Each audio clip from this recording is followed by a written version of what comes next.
Educator में एक दफ़ा पढ़ाते हुए या कोई बात करते हुए तो वो कहने लगे ये इज़्ज़त क्या होती है। तो मैंने कहा दूसरों के एहसासात का ख्याल रखना, दूसरों के एहसासात का ख्याल रखना ये इज़्ज़त है। तो कहने लगे कि ये तो बड़ी ख़तरनाक बात नहीं जो आप कर रहे हैं, दूसरों के एहसासात का लिहाज रखना। मैंने कहा बिल्कुल ख़तरनाक है, चलिए थोड़ा सा इसे मज़ीद बेहतर कर लेते।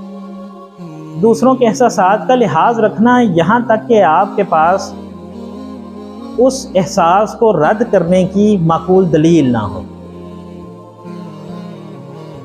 तो कहते हैं जी अगर हमारे पास दलील ना हो तो क्या फिर भी हमें हक हासिल है हम दूसरे के एहसासात का लिहाज ना रखें।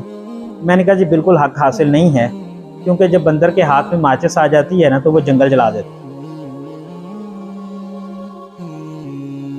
जब तक आपके पास अपनी बात बेहतर अंदाज में करने का हुनर नहीं है, आप मेहरबानी करें आप कोई हक की बात भी ना करें। कहते हैं जी सच कड़वा होता है, वो जाने दें भाई, बात करने वाले का अंदाज ही कड़वा होता है, सच सच कोई कड़वा नहीं होता।